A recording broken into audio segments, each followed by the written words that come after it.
Au nom du Père et du Fils et du Saint-Esprit, ainsi soit-il. Shalom bien-aimés, frères et sœurs dans le Seigneur.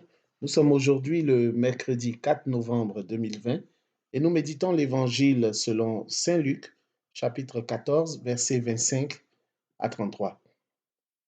Je suis Edgar Assois, je suis l'une des voix de celui qui crie dans le désert. Préparez le chemin du Seigneur, aplanissez ses sentiers. À vous grâce et paix de la part de Dieu notre Père et de notre Seigneur Jésus-Christ de Nazareth. Dans l'évangile de ce jour, le Maître nous parle des conditions que tout disciple doit remplir pour le suivre. Il nous dit: quel est celui d'entre vous qui, voulant bâtir une tour, ne commence pas par s'asseoir pour calculer la dépense et voir s'il a de quoi aller jusqu'au bout. Car si jamais il pose les fondations et n'est pas capable d'achever, tous ceux qui le verront vont se moquer de lui. Voilà un homme qui a commencé à bâtir et n'a pas été capable d'achever. C'est dire que, en tant que baptisés, nous sommes appelés à achever ce que le Maître a commencé. Nous sommes appelés à manifester les vertus de notre Maître, de notre Créateur. Oui, bien-aimés frères et sœurs, le Maître lui-même, il achève toujours ce qu'il a commencé. L'apôtre Paul nous le dit en Philippiens 1,6. J'en suis persuadé, celui qui a commencé en vous un si beau travail le continuera jusqu'à son achèvement au jour où viendra le Christ Jésus. Le Maître lui-même a brillé et continue de briller comme un astre dans l'univers. C'est pourquoi nous aussi, nous sommes appelés à briller au milieu des astres. Nous sommes appelés à briller comme les astres dans l'univers. Ton Père, notre Père, achève toujours ce qu'il a commencé. Il attend que nous aussi, nous nous appliquions à achever ce que nous avons commencé. Le Maître est le modèle que nous devons imiter. Achève ce que tu commences. Ailleurs, le Maître nous dit encore, en Luc 9, 62, quiconque met la main à la charrue, puis regarde en arrière, n'est pas fait pour le royaume de Dieu. Ce sont des exigences assez fortes, elles sont non négociables, ces exigences, pour suivre le Maître. Bien-aimés frères et sœurs, nous vivons au milieu d'une génération tortueuse et pervertie, comme nous le dit l'apôtre Paul dans la première lecture. Cette génération est tortueuse et pervertie. Cette génération ne ratera pas une occasion de se moquer de toi et de moi en tant que chrétiens.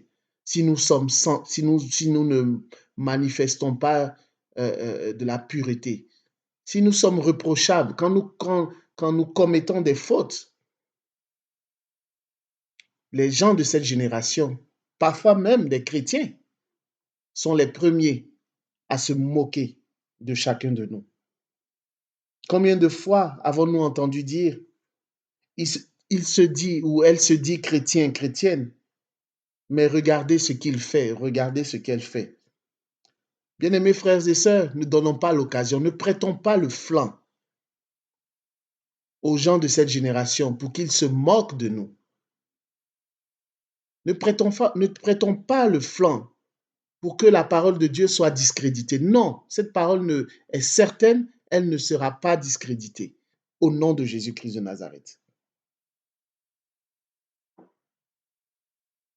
C'est pourquoi, bien-aimés frères et sœurs dans le Seigneur, nous devons briller comme les astres dans l'univers. Et comment briller comme les astres dans l'univers? Non seulement en achevant ce que nous commençons, ce que nous avons commencé, ce que Dieu a commencé en nous, c'est ce baptême que nous avons reçu, qui nous a rendus purs, mais nous avons aussi l'obligation, le devoir d'achever cette œuvre de purification en menant une vie droite, en étant irréprochable au milieu de cette génération tortueuse et pervertie. Nous pouvons aussi briller comme les astres dans l'univers, l'apôtre Paul nous le dit encore, en tenant ferme la parole de vie. En tenant ferme la parole de vie. Bien-aimés frères et sœurs dans le Christ, nous sommes dans ce monde, Mais nous n'appartenons pas à ce monde. Notre destination finale, notre patrie céleste, c'est la Nouvelle Jérusalem.